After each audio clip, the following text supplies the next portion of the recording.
হৃদয় তো আপনারা জানেন জাতীয় দলের প্লেয়ার, পয়সাটা তো আমি এক্সপেক্ট করলে কিছু হবে না। বোর্ড আমাকে দিবে, অলরেডি তো দিয়েছে 2 ম্যাচ সাসপেনশন এবং 80,000 টাকা ও ফাইন। এটা কি রিডিউস করে যে অন্যভাবে কি প্যানালাইজ করা যায় কিনা বা যে কোনো কিছু, এটা বোর্ডের ডিসিশন, আমার না।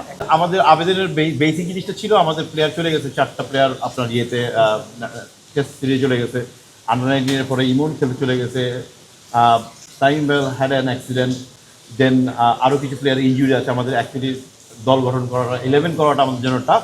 সো এই ব্যাপারে একটু আমরা রিকোয়েস্ট করেছি যেন আমাদেরকে একটু কোনোভাবে অ্যাডজাস্ট করা যায়।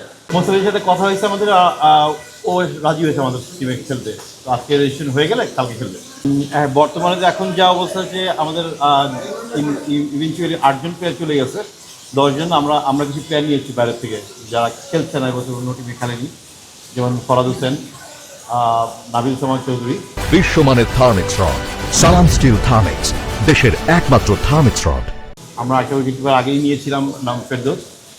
এই কয়জন আছে। আর আমরা এখন কথাবার্তা চলছে আমাদের বিভিন্ন রূপগঞ্জের তুষার, শফিক খান তুষারের ব্যাপারে কথা বলছি। যদি হয়ে যায় আজকে অত কালকে খেলতে আমাদের।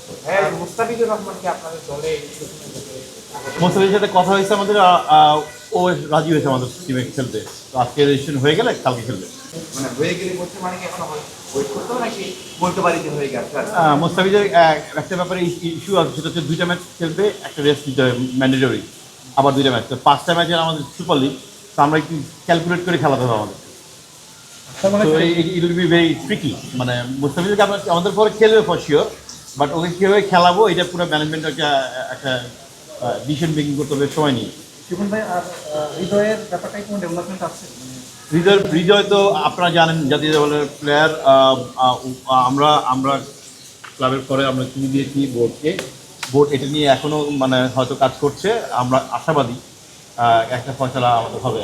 আমাদের ক্রিকেট আমাদের মোহামেডান ক্লাবের উদ্বোধন কর্মকর্তারা এটা নিয়ে কাজ করছে।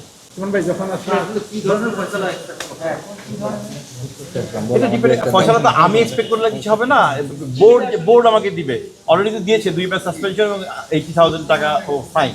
এটা কি রিডিউস করে যে অন্যভাবে কি প্যানালাইজ করা যায় কিনা বা যে কোনো কিছু, এটা বোর্ডের ডিসিশন, আমার না। আমরা যেদিন হয়েছে তার পরের দিনে আমরা মোহামেডান ক্লাব থেকে একটা মেইল করা হয়েছে।